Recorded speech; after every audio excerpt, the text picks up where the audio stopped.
You are watching BNS News.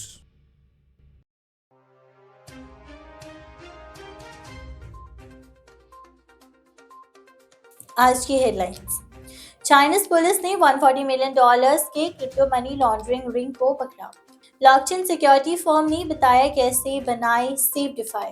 Kraken के founders ने diesel SC को स्लैम किया, दूसरों को यूएस छोड़ने की चेतावनी दी। बिटरेक्स ग्लोबल ने यूएसडी में विड्रॉल रोक दिया, ऑपरेशंस बंद करने की घोषणा की।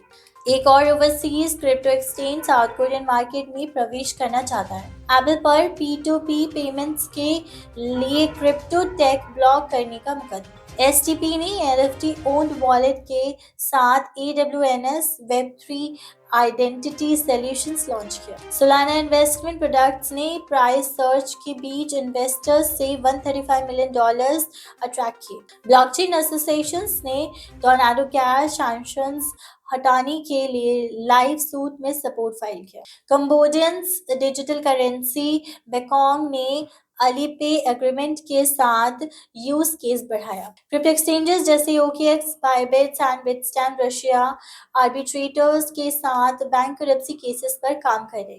बिटकॉइन ट्रांजैक्शन कॉस्ट इथेरियम के मुकाबले बढ़ गए, ऑर्डिनल्स रिसर्जेंस के बीच। चाइना के वुहान में लॉ एनफोर्समेंट एजेंसी ने 27 लोगों को अरेस्ट किया जो कि एक सोफिस्टिकेटेड क्रिप्टो मनी लॉन्ड्रिंग और क्राइम ऑपरेशन में शामिल थे, जिसमें 1 बिलियन युआन लगभग $140 मिलियन का लेन देन शामिल था। यह अरेस्ट सिचुआन्स के डियांग, जिलिन के चांगचुंग और गुआंगडोंग के डोंगोन जैसे प्रोविंसेस और सिटीज में हुई, लोकल मीडिया आउटलेट्स ने रिपोर्ट किया। स्लोमिस्ट एक ब्लॉकचेन सिक्योरिटी फर्म एक सेंट्रलाइज्ड फाइनेंस प्लेटफॉर्म को सेफ बनाने के तरीके बताए हैं। 23 पीडीएस के रिकमेंडेशंस के अनुसार सिक्योरिटी आउटफिट ने डिफाई इकोसिस्टम के अंडर रैम्पेंट सिक्योरिटी ब्रीचेस को देखते हुए एक माइंड मैप बनाया। क्रैकेन के को-फाउंडर्स जिससे पॉवेल्स ने सिक्योरिटीज एंड एक्सचेंज कमीशन पर हमला किया है जब उन्होंने उनके क्रिप्टो एक्सचेंज पर एलिज्ड सिक्योरिटीज लॉ वायलेशंस के लिए मुकदमा किया। नवंबर 21 को एक पोस्ट में एक्स पर पॉवेल्स ने रेगुलेटर को यूएसए स्टॉप डीजल कहा।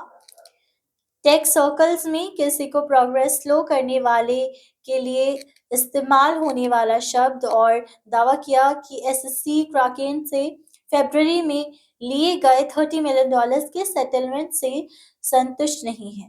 बिटरेक्स ग्लोबल ने एक्स पर एक पोस्ट में घोषणा की है कि वो अपने ग्लोबल ऑपरेशंस को बंद कर रही है, बस कुछ महीने बाद जब उन्होंने अपने यूएस आर्म को US securities and exchange commissions के लॉसूट्स के बाद बंद किया था। एक्स पर एक पोस्ट में बिटरेक्स ग्लोबल ने कहा कि वो दिसंबर 4 को सभी ट्रेडिंग एक्टिविटी बंद कर दी। एक और international crypto exchange south Korean market में अपना पैर जमाना चाहते हैं जिसका नाम बिटबेस्ट है और 2024 में लॉन्च होने की योजना है। South Korea media outlet FN Today के मुताबिक फर्म ने कहा हो कि उन्होंने ग्लोबल साइट लॉन्च की है बिटबेस्ट कोरिया के साउथ कोरिया में ऑफिशियल लॉन्च से पहले। नाराज कंज्यूमर्स ने एप्पल पर class action law suits file किया है, दावा करते हुए कि टेक जाइंट ने अपने डिवाइसेस पर peer to peer payments options को लिमिट किया है और iOS पेमेंट्स ऐप्स में डिसेंट्रलाइज्ड क्रिप्टोकरेंसी टेक्नोलॉजी को ब्लॉक किया है। नवंबर 17 को कैलिफोर्निया डिस्ट्रिक्ट कोर्ट में फाइल किए गए कंप्लेंट में आरोप लगा है कि एप्पल ने पेपल के वेनमो और ब्लॉक के कैश ऐप के साथ एंटी कॉम्पिटिटिव एग्रीमेंट्स किए हैं, जिससे पेमेंट ऐप्स में डिसेंट्रलाइज्ड क्रिप्टोकरेंसी टेक्नोलॉजी का यूज रोका गया, जिससे यूजर्स को रैपिडली इन्फ्लेटिंग प्राइसेस चुकाने पड़े। एसटीपी ने अपने ऑटोनॉमस वर्ल्ड नेमिंग सर्विस का ऑफिशियल लॉन्च किया है जो ERC 6551 टोकन स्टैंडर्ड पर बिल्ट एक इनोवेटिव Web3 आइडेंटिटी सॉल्यूशन है।